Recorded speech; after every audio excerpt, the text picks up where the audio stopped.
یا ایھا الذین آمنوا، اے لوگو جو ایمان لائے ہو، انما الخمر، سوائے اس کے نہیں کہ خمر، انما کیا ہے؟ کلمہ حصر. الخمر، خمر، الخمر ما خامر العقل. خمر کیا ہوتا ہے؟ خمر کا لفظی معنی ہوتا ہے ڈھانپنا. خمر وہ ہے جو عقل کو ڈھانپ دے. اسی سے لفظ نکلا ہے خمار. اور خمار کس کو کہتے ہیں؟ اوڑھنی کو. اوڑھنی کیا ہوتی؟ سر ڈھانکنے والی چیز، یعنی سر کا دوپٹہ، جس سے اب لوگ عام طور پر سر ڈھانکنے کی بجائے کچھ بھی نہیں ڈھانکتے، نہ سینہ ڈھانکتے نہ سر ڈھانکتے. اور پھر کہتے ہیں اسلام میں بالوں کو چھپانے کا تو کہیں حکم نہیں آیا. وہ تو ایک فطرت کی بات تھی کہ فطری طور پر جو ایک لباس موجود ہے ایک عورت کے لیے وہ 3 کپڑوں پر مشتمل ہے، اور اس میں خمار اس کے لباس کا لازمی جزو ہے. تو انما الخمر، بے شک خمر، اور خمر میں یہاں ہر وہ چیز شامل ہے جو عقل کو ڈھانپ دے، جس میں نمبر 1 تو شراب ہے، لیکن اس کے علاوہ بھی وہ تمام چیزیں جو نشہ آور ہیں. یعنی مراد اس سے پھر کیا ہوئی؟ نشہ آور چیزیں. جیسے کہ ایک روایت میں آتا ہے کہ کل ما اسکر فہو خمر، کہ ہر وہ چیز جو نشہ پیدا کرے وہ خمر ہے. تو خمر کیا ہوئی چیز؟ ہر وہ چیز جو نشہ پیدا کرے، نشہ آور چیزیں وہ خمر ہے. اب ایسا نہ ہو کہ میں آئندہ اگلے پیپر میں آپ سے پوچھوں اسائنمنٹ میں خمر کے معنی میں لکھے تو آپ اس کا معنی شراب لکھ دیں. خمر شراب سے زیادہ وسیع معنی رکھتا ہے. کیا؟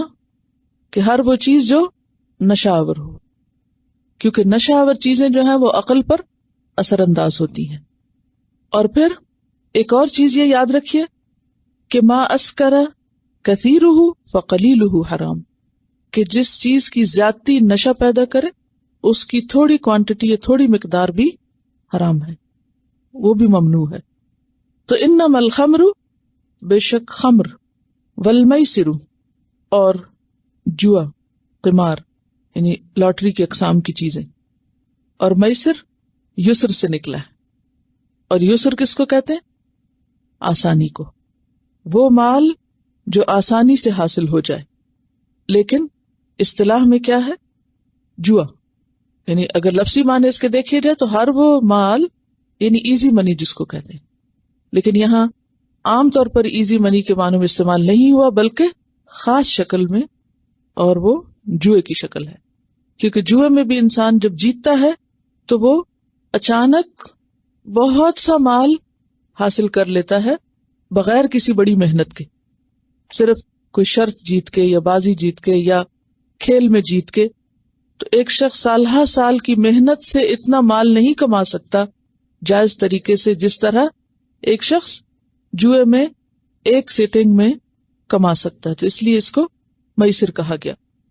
والانصاب، انصاب کا لفظ جو ہے یہ نصب سے ہے. نصب کرنا ہوتا ہے گاڑنا. تو مراد وہ پتھر ہیں جو عبادت کے لیے گاڑے جاتے ہیں، خواہ وہ بتوں کی شکل میں ہو یا اس کے علاوہ. یعنی ہر وہ پتھر جو عبادت کے لیے گاڑا جائے، خواہ بت ہو یا بت کے علاوہ ویسے خالی پتھر ہو.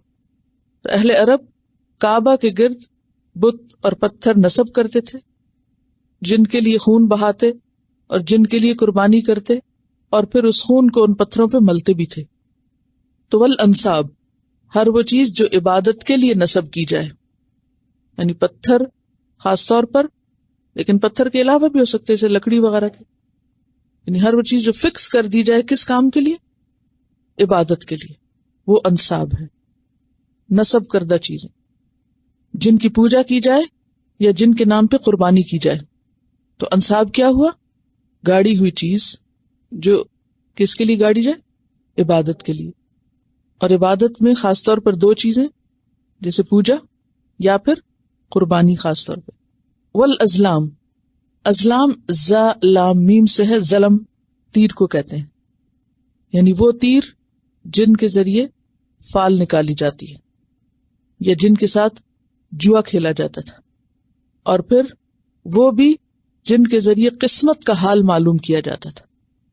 تو ازلام کا لفظی معنی کیا ہے؟ تیر. لیکن یہ تیر عام تیر نہیں، بلکہ کون سے تیر؟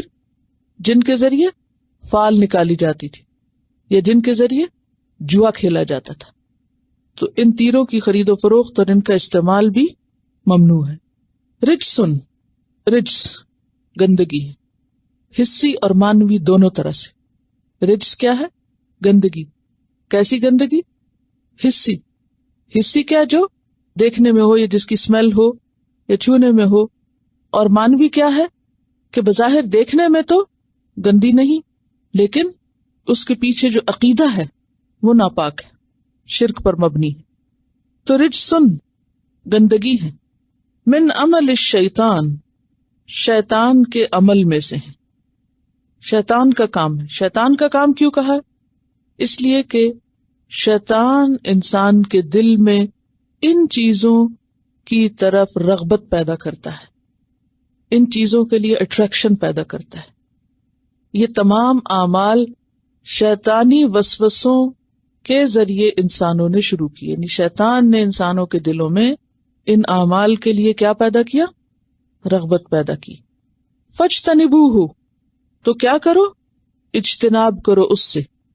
اجتناب کا لفظ کس سے ہے؟ جیم نون بے سے۔ جنب، جنب کس کو کہتے ہیں؟ پہلو کو۔ تو گویا پہلو تہی کرو، پہلو بچاؤ، کنارہ کشی کرو، اس طرف رخ بھی نہ کرو، منہ ہی موڑ لو۔ پاس جانا تو دور کی بات، کیا کرو؟ منہ موڑ لو اس سے۔ کیوں؟ لعلکم، تاکہ تم، تفلحون، تم فلاح پا جاؤ۔ تو فلاح کیا ہوتا ہے؟ کون بتائے گا آپ میں سے؟ پیچھے بتا چکی ہوں، حصول مطلوب، اور صرف مطلوب کا پانا کامیابی نہیں ہوتی۔ اس کی بہترین مثال ہے فمن زحزح عن النار وادخل الجنۃ فقد فاز، جو آگ سے بچا لیا گیا اور جنت میں داخل کر دیا گیا، وہ کیا ہوا؟ کامیاب ہوا۔ تو کامیابی کیا ہے؟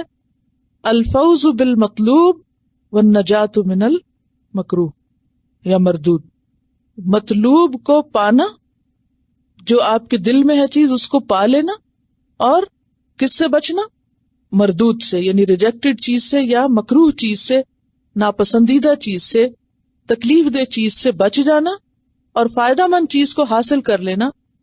اور اس کی مثال وہی جنہوں نے آیت سے دی، تو لعلکم تفلحون، تاکہ تم فلاح پاؤ، کامیاب ہو، یعنی جس کام کے لیے دنیا میں بھیجے گئے ہو وہ کر سکو، اور ان چیزوں سے بچ سکو جس سے تمہیں نقصان پہنچ سکتا ہے۔ یہ سب حرام کام تمہیں جن سے روکا جا رہا ہے، کیوں روکا جا رہا ہے؟ تاکہ تم اپنا مقصد زندگی نہ بھولو اور اپنے آپ کو ضائع نہ کرو، اپنے مال کو ضائع نہ کرو، اور پھر آخرت میں جہنم سے بچ جاؤ اور جنت تک پہنچ جاؤ۔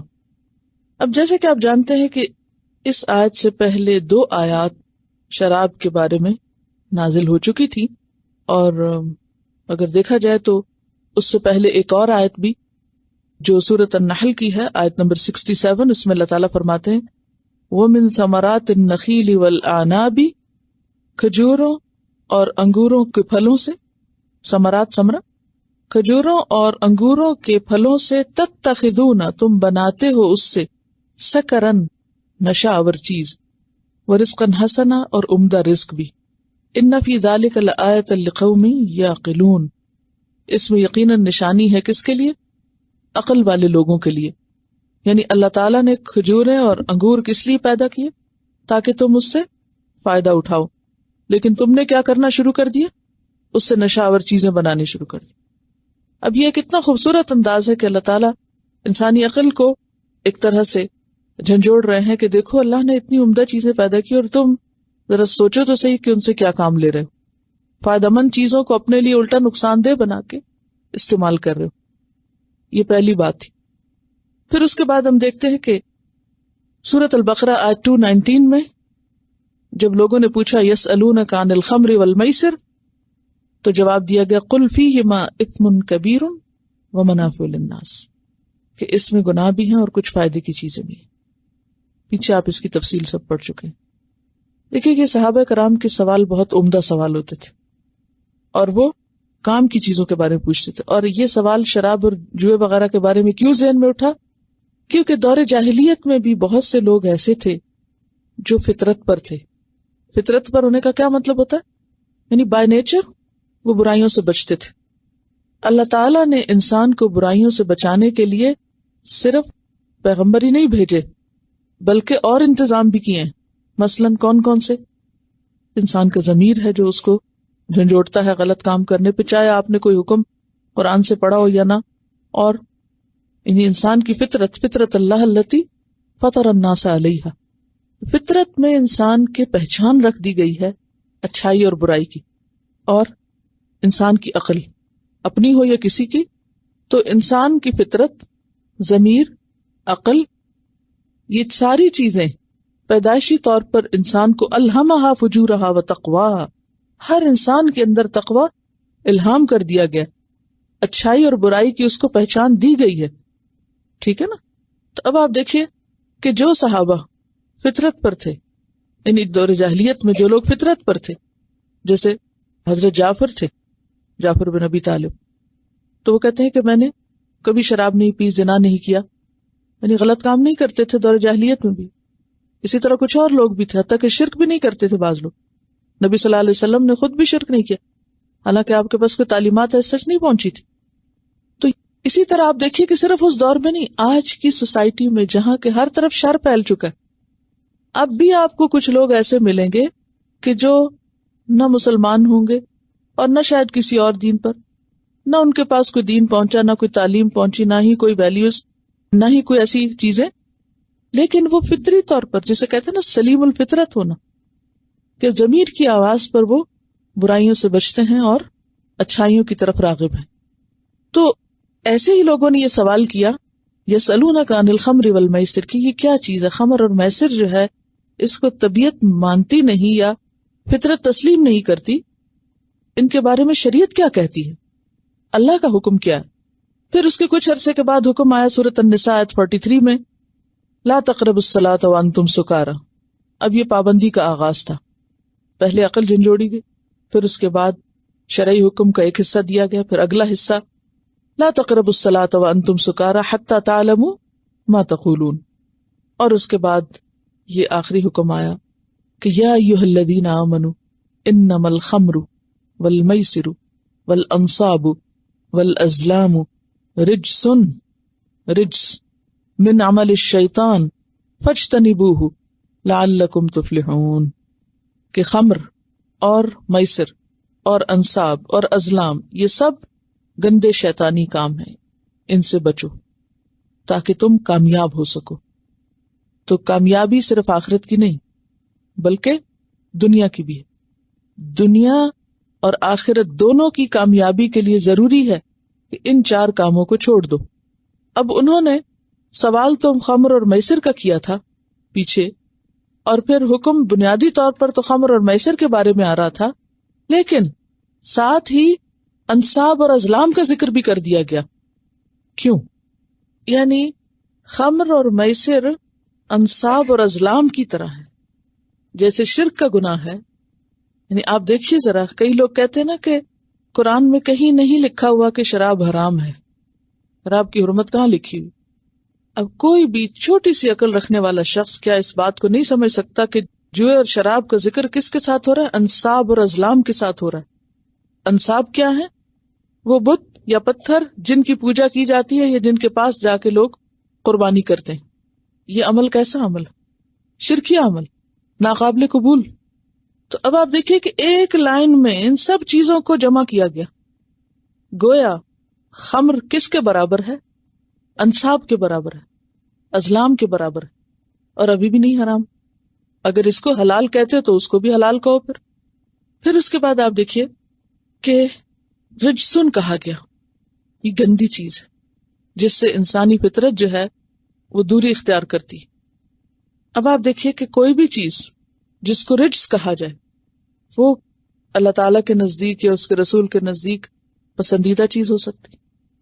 کیا آپ اپنے بچے کو یہ کہیں گے دیکھو یہ رجس ہے لیکن چاہو تو بچو چاہو تو نہ بچو، یہ گندی چیز ہے، چھوڑنا چاہو چھوڑ دو، نہیں تو بے شک کھا لو پی لو؟ کوئی کہے گا ایسے؟ نہیں. تو جب کسی چیز کو رجس بتا دیا گیا تو پھر حرام حلال کی کون سی بات ہو گئی؟ یہ تو صرف ایک حجت بازی ہے کہ یہ لفظ اس طرح نہیں لکھا ہوا جیسے ہم چاہتے ہیں، اس لیے اس وقت تک جب تک وہ لفظ ہم کو نہ ملے ہم اس کو حرام نہیں سمجھیں گے، چاہے کتنے بھی دلائل اس پر ہو۔ پھر اگلی چیز، من عمل الشیطان، شیطان کے کاموں میں سے، یہ شیطانی کام ہے۔ تو کوئی کام جو شیطان کی طرف سے ہو، یہ شیطان کا پسندیدہ ہو، کیا وہ کسی رحمان کے بندے کے لیے پسندیدہ ہو سکتا ہے؟ یعنی کسی دین، مذہب، شریعت میں اگر کسی کام کو یہ کہہ دیا جائے کہ یہ شیطان کا کام ہے، یہ شیطانی کام ہے، یہ شیطان کا پسندیدہ ہے، تو پھر اس پر یہ کہا جائے کہ کوئی بات نہیں، کیا ہوا؟ کوئی بات تو نہیں، اس پہ تو بہت بڑی بات ہے کہ شیطان اور رحمان ایک دوسرے کی ضد ہیں۔ تو رجس من عمل الشیطان، تو کیا کرو؟ فاجتنبوہ، اس سے بچو، یعنی ان تمام چیزوں سے، خصوصاً شرب خمر سے اور میسر اور باقی چیزوں سے بھی۔